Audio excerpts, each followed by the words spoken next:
Firefighters of Reddit, what's the dumbest person you had to save in a stupid situation? Austin. TX. HEB. Circa 1990. A little girl needs to use the toilet. She locks the door. Manages to get onto the toilet and use it all by herself. She's a big girl after all. But the toilet is tall and getting down is scary. Better wait for mom to come help. Except she can't get in because the little idiot locked the door and is too scared of the 5 inches from her feet to the floor, and so just sits there crying while sitting on the toilet. The firemen break down the door and the little girl is saved. God damn, I was a stupid kid. The plot twist though, usually told around campfires. A motorist had a bad alternator and the car died while he was driving. The electric lock control stopped working. We were dispatched for a person trapped in a motor vehicle.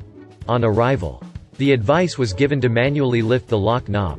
You can easily tell the ones who will not survive the first 24 hours of the zombie apocalypse. Reminds me of the joke where the guy locks his keys in his car. So he calls a locksmith. And can you hurry? It's about to rain and I left the windows open. What did the drummer say when he locked his keys in the car? How are we going to get the bass player out? My dad was witness to someone being stupid and rescued by a firefighter. My dad worked for IBM's AS400, a mainframe system tech support division, for over 10 years, 1992 to 2003. A customer called in because he needed to run a report and send it out to the networked printer. For whatever reason, the report was failing to generate and the guy on the phone was freaking out because some corporate big wig demand that this report be printed and on his desk by 3 p.m. Just another day at work. About 10 minutes into the call, my dad starts to hear this strange high-pitched noise in the background. Dad. If you don't mind my asking. What's that noise at the background? Caller. Oh. That's the fire alarm. Fire alarm? Yeah. The building is on fire. Far be it from me to tell you what to do. But shouldn't you get out of there? Dan. You don't understand. I have to get this report printed. Now are you going to help me or not? So they continue to troubleshoot the issue. A few minutes after that, my dad hears shouting in the background. Dad. There seems to be a lot of yelling in the background. Is everything okay? Caller. Yeah. It's fine. It's just the firefighters evacuating the building. Shouldn't you get out of there too? Dan, I absolutely have to get this report printed. Are you going to help me? I'm not sure that I should. We pay our support contract. I have to get this printed and you have to help me. It's almost 3 p.m. It's just a report. I don't think it's worth risking your life. The caller starts to get furious when the shouting in the background gets much louder. A firefighter has come over to the guy on the phone and starts barking orders at him to get out of the building. The caller tells the firefighter, look, I have to print this report before 3 p.m. and I can't leave until it's printed. Over the phone, Dad hears the firefighter scream, I don't give a damn about your goddamned report, the building is on fire. Now move. There's a scuffling noise and the phone handset on the other end drops to the ground as the firefighter physically drags the caller away.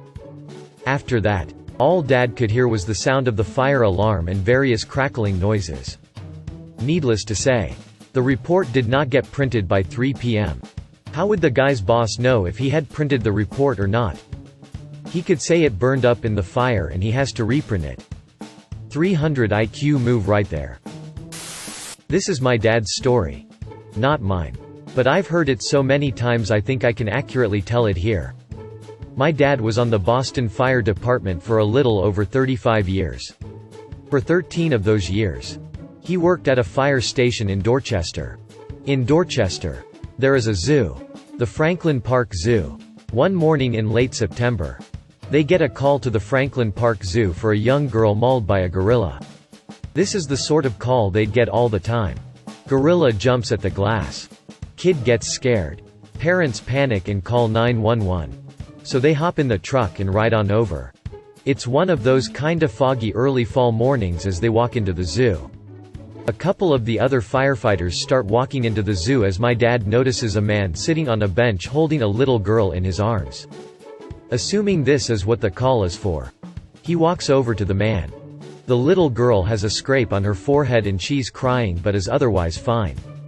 The man looks like he just saw a ghost. So my dad asks the guy what's going on. The man just says, "Little Joe is out." My dad says, "What does that mean?" The man just repeats, "Little Joe is out." So my dad says, "Who the F is Little Joe?" Little Joe is a 500 pounds adolescent male silverback gorilla. Loose in the streets of Boston. It's right about now that my dad realizes that he's not exactly qualified to handle a gorilla. But he doesn't know who to call. So he calls everyone. 2 minutes later the fire chief shows up. Not knowing what the call was about yet, and jumps out of his car saying, Mark, is this about AF-ing gorilla?" My dad says, "Yeah. But how'd you hear that?" The chief says he's standing at the bus stop on Seaver Street. Now the SWAT team shows up. Hats on backwards. M16s in hand, and my dad, being the smartass he is, looks at the sergeant and says, "Hey, I don't think this thing is armed." He caught a bit of flack for that later on. Animal Control and the SWAT team worked together to take down Little Joe. It took 14 tranquilizer darts before he finally went unconscious. Little Joe is still alive and well at the Franklin Park Zoo. And here's the picture of him at the bus stop for those of you who don't believe me. Can't imagine what the bus driver's reaction would have been when approaching the stop. Exact change only. Former fire and rescue firefighter here. Have helped release several dogs and children stuck in the mechanism part of a recliner chair. Also a bird stuck in a tree. Go figure. Like, an actual bird. Stuck. In a tree. How? This is the same response I gave with a dumbfounded look on my face when we received the call. We proceeded to the address to see a bird. You guessed it. In a tree. It was the goddamn highest palm tree I've ever seen. This one guy on our crew loved to play the hero. So of course, with the ladies looking, he wanted to do the heroic act. We said, "Okay. Sunshine, have it." We put the ladder out and off he went to rescue this bird. Turns out the bird had its leg caught in one of the palms. I should also add that a wild bird stuck in a tree in a state of pure panic is going to be pissed off. I don't know what was louder, the bird squawking and biting him, his screams, or us on the ground laughing. I was a volunteer firefighter many years back.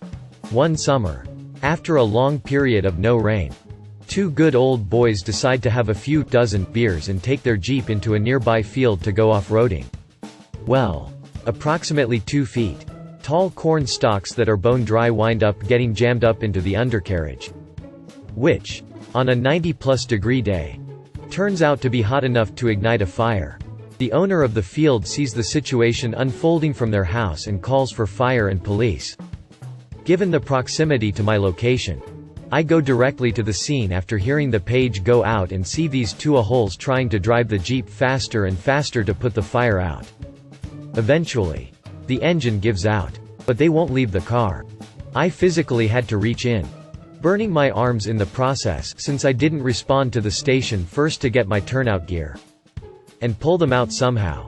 They decided that remaining in the car would slow down the flames, and because they thought it was a good idea to continue driving a burning vehicle around a dry field. We now have a significant brush fire and have to call mutual aid from another county to help douse the fire. State police get involved. I have a nice trip to the hospital. And a-holes lose their Jeep and the remainder of their booze. And a-holes lose their Jeep and the remainder of their booze. And go to jail for trespassing and starting a brush fire. Right. Don't forget the DUI. So no shish. There I was. We got a call about a little kid stuck in a bathtub. Nobody could make heads or tails of how a child can get physically stuck in a bathtub. So we rocked up in one of our engines and had a look. What had happened was that the child, almost 3 years old, had been left in the bath to play while it drained. The drain had a screwed-down sieve in it, with 5 holes. Kiddo had 5 fingers, and must have thought it a good idea to jam them into said holes. Of course, they swelled up and got stuck. So now we had a kid attached to a bathtub drain, and no way to get at the screw holding him there. A buddy and me were sent down to get ear plugs, a dog plushie, a spare helmet, safety goggles, an angle grinder, gas-powered, a large hammer. We filled the tub back up a bit, enough so Kiddo's hand was covered in water for cooling. We gave him the plushie. With instructions to make sure it doesn't get wet. Gave him ear plugs and a real-life fireman's helmet TM. And went to town. 4 quick cuts around the drain hole. Then bash in the tiles. And finally another cut through the drain. We then transported the boy-tub hybrid to the hospital for dehybridization. Since the fingers had become quite blue. And we didn't want to induce tourniquet removal syndrome without access to proper medical care. The little guy joined the youth fire department as soon as he was old enough. We must have left a good impression. That's simultaneously horrifying and adorable. Not me, but Dad was a firefighter in NYC and once responded to a call at a Chinese food restaurant where the owner's walkway was iced over. He apparently didn't speak very good English and maybe misunderstood the job of a fireman? Genuinely don't know. They salted down his front walkway for him and explained that this was 100% not their job. They all had a good laugh and the guy gave them all free egg rolls. PPL always used to ask him questions about crazy calls and he never enjoyed talking about that, so he would always tell that story. Happened in '99, still makes me laugh to this day 20 years later. So he thought firemen were going to be able to ignite a fire so it could melt the ice? Makes sense to me. Every time it snows I dream about flamethrowering the driveway instead of shoveling. I need to buy a snowblower. 2 bikini-clad girls had to be rescued from a swift-moving river in a canoe. Neither girl brought a life vest or a paddle. It wasn't really his fault. But we had an old guy in a nursing home get his balls stuck in a shower chair. Yeah. There are holes in the seat to allow for drainage and stuff. He sat down and popped one through. Had a drunk guy in Antarctica chase a penguin. Penguin stuck his beak through the offending drunk guy's calf. He got sent home. And a report on international treaty breach wound up on some Congress member's desk. Oh McMurdo. How I miss thee. Wow, penguins are powerful. I'd never really thought about it, I just assume when I see an animal of much size. It's likely stronger than I am in basically every measurable way. One specific. The specific one was a young girl around teenage years who decided those toddler swings with the seat you stick their legs through like a little basket so they can't fall out was made for a teenage girl. She got stuck and lost blood flow to her legs. We had to cut her down and get her to a hospital to have it safely removed due to it basically becoming a tourniquet on both her legs.